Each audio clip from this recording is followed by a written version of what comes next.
हमारी मुलाकात बहुत अच्छी रही। हमारे दारुल उलूम देवबंद के, मुसलमानों के, जमीयत उलमा के। उत्तर प्रदेश के सहारनपुर जिले में स्थित विश्व प्रसिद्ध इस्लामी शिक्षा केंद्र दारुल उलूम देवबंद आज फिर से अंतर्राष्ट्रीय पटल पर छाया रहा। अफगानिस्तान के कार्यवाहक विदेश मंत्री अमीर खान मुत्तकी ने यहां पहुंचकर जमीयत उलमा हिंद के अध्यक्ष और दारुल उलूम के प्रमुख शिक्षक मौलाना अरशद मदनी से गहन भेंट की। ये मुलाकात न केवल दोनों देशों के बीच शैक्षणिक और सांस्कृतिक बंधनों को मजबूत करने का प्रतीक बनी, बल्कि भारत अफगानिस्तान के ऐतिहासिक रिश्तों को नई ऊंचाई देने का वादा भी लेकर आई। मुलाकात के दौरान मुत्तकी का पारंपरिक स्वागत दारुल उलूम देवबंद के मोहतमिम मुफ्ती अबुल कासिम नोमानी और अन्य पदाधिकारियों ने किया।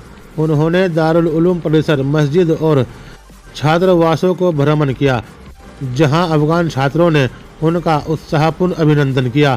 वर्तमान में दारुल उलूम में लगभग 15 अफगान छात्र शिक्षा ग्रहण कर रहे हैं।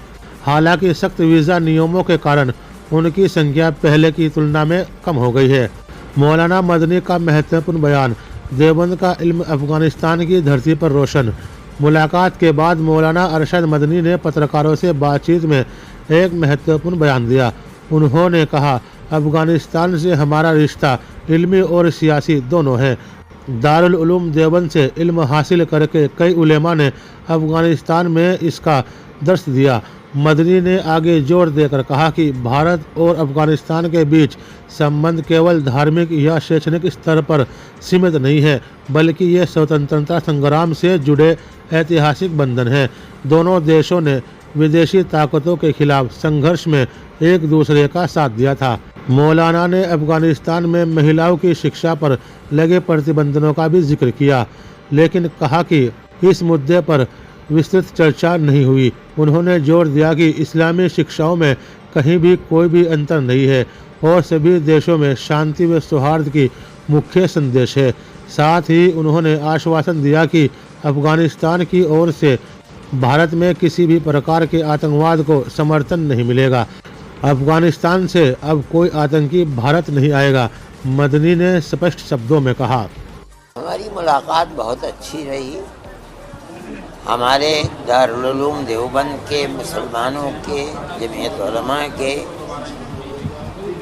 बहुत पुराने ताल्लुकात अफ़गानिस्तान से हैं। सिर्फ पढ़ने पढ़ाने के नहीं, वहाँ के सैकड़ों लोग ऐसे हैं कि जो यहाँ आए हैं, बल्कि हज़ारों और पढ़ कर के यहाँ से गए हैं। ये हमारी ज़िंदगी का एक पहलू है।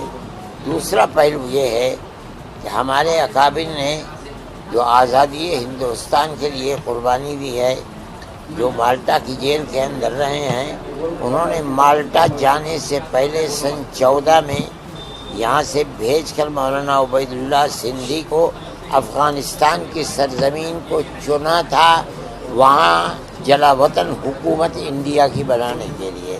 चुनाचे वो गए और उन्होंने सन 1915 के अंदर वहाँ हुकूमत बनाई। अमीर हबीबुल्लाह और उसके बाद अमीर नसरुल्लाह वहाँ बैठे और उन लोगों ने उनकी पूरी मदद की, जिसके अंदर राजा महेंद्र प्रताप को उन्होंने सदर बनाया, मौलाना बरकतुल्लाह को वज़ीर आज़म बनाया और मौलाना उबैदुल्लाह सिंधी को वज़ीर ख़ारिजा बनाया।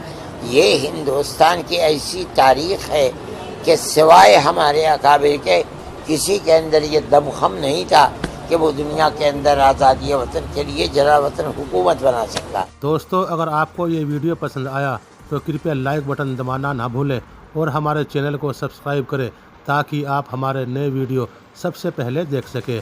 आपका सपोर्ट हमारे लिए बहुत मायने रखता है। धन्यवाद।